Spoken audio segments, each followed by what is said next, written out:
Hi, everyone. Welcome back to the Unscaled Travel Show. It's Jeremy Long, the Full Metal Traveler. And as always, you can find all of our past episodes and interviews on the website, fullmetaltraveler.com. So, we're inching our way into the cooler periods of the year. It's the best time, in my opinion, to get out, get on either the open road or pick up your backpack and go hit the trail. And so I thought, who better to speak to than one of the co-founders of Boho Vans, Camper Vans, I should say, David Sodemann. How are you today, David? Doing excellent, Jeremy. Glad to be here. Well, man, I think your story in the travel world is very well known. I think it's very how do you say, it's very inspiring to see, a couple guys get out there and just risk it all, take a chance, and actually succeed in everything. But for those who may not know offhand, can you give us a quick little backstory about you and your partners? Just, I guess, your dream and how it all came to be.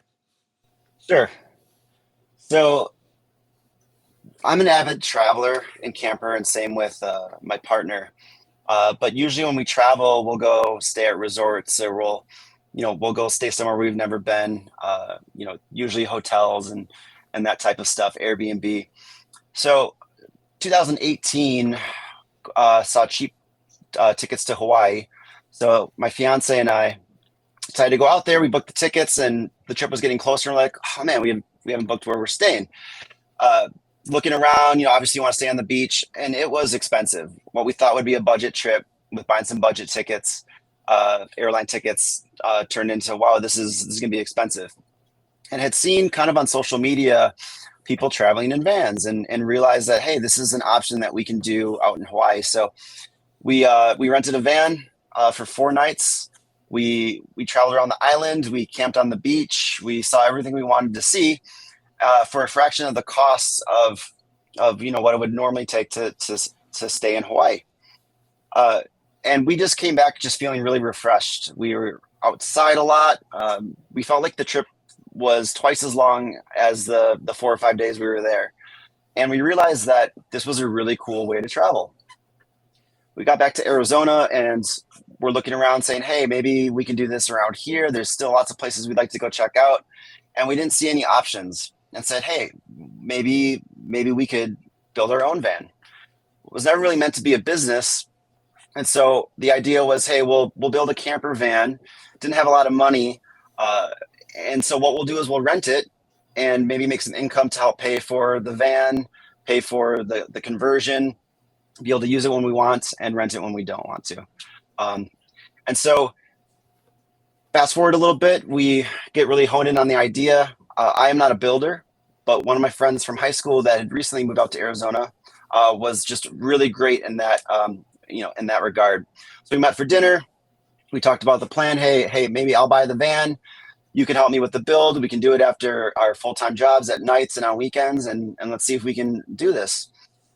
And I ended up completing the builds, put the van up for rents, started renting like crazy, realized that, hey, we couldn't even really use this for ourselves. Wow, we might have a business here. And it just turned into another rental van that we bought, did the same thing. We realized more and more people wanted to travel this way, not just to rent, but to own. And we developed the program to build versions, camper van conversions for sale as well. So really just came from a love of our own, a need that we found in our own life, and turned into a business that we really never expected it to become. When looking at the landscape at that time, what did you guys notice something? Did you look out and across the landscape there, especially when it came to camper vans and such, and just see something that the market was missing? I mean, because there, I mean, you know for a fact, I mean, there are probably easier ways to make money, but I mean, to risk it all like that, what did you guys necessarily see, on the landscape that kind of pushed you to say, hey, this might be a vital, a business. Well, from our own discovery, which was seeing these images on social media, we saw more and more people were turning towards social media, particularly Instagram, to get inspiration for trips and ways to travel. And so as we um, did that ourselves and then moved in towards, hey, wow, we can really take some great photos. We can really get our name out there very easily with the social media account and just start producing content to inspire people to travel this way. And so we saw that starting to become more and more of a thing. This was 5, 6 years ago. It's absolutely huge now. I think everyone's probably looked at Instagram once or twice before they go to a new destination to see if they're missing something or if they want to add a destination to their trip. And so that was the landscape we saw. But overall, it really came down to a need that there wasn't in our area. And we realized, hey, this is a great place to launch a van business. I mean, our backyard in Arizona is just very helpful. There's so many cool things to see. And we noticed too that every time we had friends come to visit from out of town, we found ourselves traveling, doing lots of day trips, a couple hours to Sedona or 4 hours to the Grand Canyon. And every time you do that, you got to come back, right? Or you have to, spend money on a hotel. And so naturally, people that want to explore Arizona are going to be renting a car, staying in a hotel. They're usually not just going to stay in Phoenix. And so renting a camper van just made sense. Hashtag van life, man. I'm sure if you've been on Instagram and you travel anywhere at all, you've seen it before. It makes perfect sense now. We're looking at everything. So if someone is out there, you're wondering about it. You've seen the pictures, and now you're wondering, hey, is this a good step for me? Take us through maybe the pros and cons of renting versus buying, or maybe just testing it out before you make a full commitment to being purchasing a vehicle. Certainly. We always recommend renting a camper van if you're interested in purchasing, especially if you're new to camping, right? It's an easy and just more affordable way to dip your toes into this type of travel. Uh, and so I would say, depending on the type of travel you are too, there's so many people that purchase an RV and it just sits and it sits and it sits, and they take it out once or twice a year. I think if that's your type of travel and your type of mentality, and you like to do different types of travel, maybe just renting is the way to go. But if you know that this is the way you love to travel, you have lots of trips planned, you have plenty of time to travel, or maybe you work remotely, this would be perhaps a better and more cost-effective way would be to purchase your own. And it's like exactly how we started too. And by purchasing your own, you have the opportunity to rent it on the side yourself, right? Exactly how we got started. Think of it as having purchasing a condo and Airbnb in it, right? So I Right. think depending on where you're at financially, renting, always recommended to do that first. It gives you a good idea of kind of what you might want in your own van too, before you take the full leap and purchase your own. Now, some people may be at first a little intimidated by the life. Of course, Instagram shows only one side of van life or traveling in that aspect anyway. So they may have this preconceived idea. Hey, it's only for young people. Hey, it's only for young people that are single, or, maybe their biggest commitment is a dog or something like that. But who, who in your opinion is, the camper life for? I mean, the easy answer is for everybody, but I think it's what we're probably predominantly seeing is actually people that have maybe been in the RV world, but just want something easier and more manageable. So we're talking retirees or older couples, but also we've seen an influx of not just nomads and gypsies and people that just travel, living off of odd jobs here and there, but actual remote workers that have a stable job but don't need to be in the office. And it's a great way for them to work on the road, perhaps be inspired while they're out there, go see things they haven't seen before. So really, it's a large gamut of people and demographics, but ultimately it comes down to, do you like living small, being more minimal, traveling around, driving, seeing places, and then it's I highly recommend it. It's a great way to see the world. Okay, let's flash forward. You've made the commitment. You think, hey, I'm gonna step out there. I'm gonna rent a van from Boho Camper Vans here. What in your opinion would be a good first trip? I guess to maybe dip your toes in and try it out for an extended weekend or something. Yeah, so I'd recommend 3 to 4 nights, and then that would include usually a designated campsite. So when you go camping, there's usually two ways you can go about it. You can do designated campsites, which usually have facilities, other campers nearby. Perhaps there's Hmm. a fee to camp there. And then you have dispersed, which is BLM lands. A lot of that out here in the West. It's free. There's maybe no one around, but there's no facilities. So I would recommend planning a trip where maybe you have 1 or 2 nights where you do have a designated spot. So this is going to make you feel more comfortable camping, knowing there's facilities nearby, like showers, vaulted toilets, as well as having neighbors close enough in case you have a question. I'd also not recommend trying to do like a major push trip, meaning you're spending more time traveling and driving than actually hanging out and enjoying your destination. I think I think people get hung up on the idea I got to go, go, go, go, go. But what's great about this type of travel is lots of relaxing and downtime and just being outside. A few hours of day of driving is great, but ultimately when I camp or recommend for anyone new to this, take some breaks, right? Find a place that you like Right. and hang out there for a while.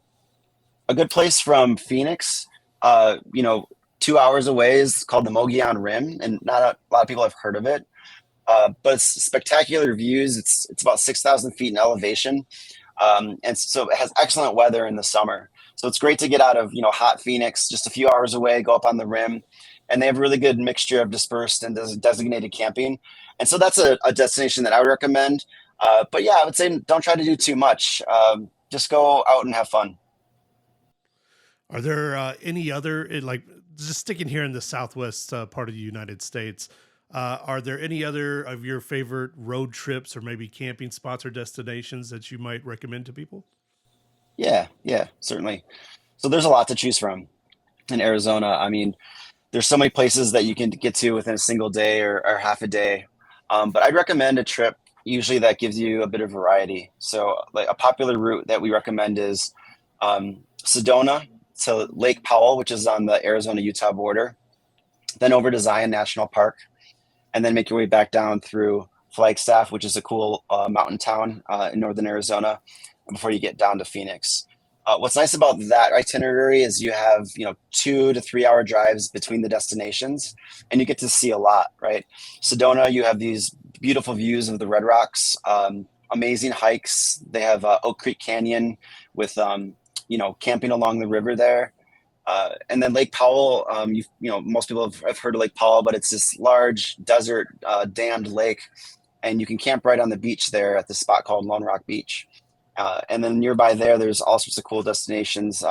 Antelope Canyon is a really famous photograph slot canyon that has these rays of light that come through, and it's this beautiful sandstone paths. That's right outside Lake Powell that you can go do during the day. You could enjoy the water. There's jet ski rentals and speedboats, and I mean anything you can think of paddleboarding. But if you want to just hang out on the beach, that's something fun to do too. So it's kind of cool. You can go from Red Rocks to the lake, and then over to Zion National Park, which is a spectacular national park with amazing campsites right in the park, which then allows you to camp and take public transportation. They have these trolleys that go around that could drop you off at the different trailheads and destinations within Zion National Park. So you don't really have to drive once you're there. You can kind of hop on trolleys and you can move around. You can rent bicycles. So that's a really great spot. So I recommend, because of the diversity of Arizona and what's nearby, that you can get a little bit of everything, and that's usually a trip that I'd recommend for people coming to camp, especially for the first time. Oh, those are great suggestions too. Of course, our affiliate KAZM there out of Sedona and Flagstaff. Always good to mention that those great locations around there. And of course, you mentioned around Page, Arizona, and Horseshoe Bend and Antelope Canyon, and of course in Zion. And then get the passes. Hopefully, you can win a lottery pass. Try to test your skills against Angels Landing, places like that. I just conquered it. Yeah. All right, go me. High five. So, finally, oh, dude, get out of here. I was sweating a little bit, but ultimately it was worth it. The switchbacks, I just about cried. But other than that, man, it's a beautiful hike. It's well worth the pain. And but I say that as a guy in my 40s going, okay, it was painful. Dude, I saw kids, climbing it with ease, man. So it made me feel bad. it humbled me, if nothing else. So it's a great trip, man. Uh, I know you guys primarily operate out of Arizona. Any plans in the future to kind of expand out of the Southwest area?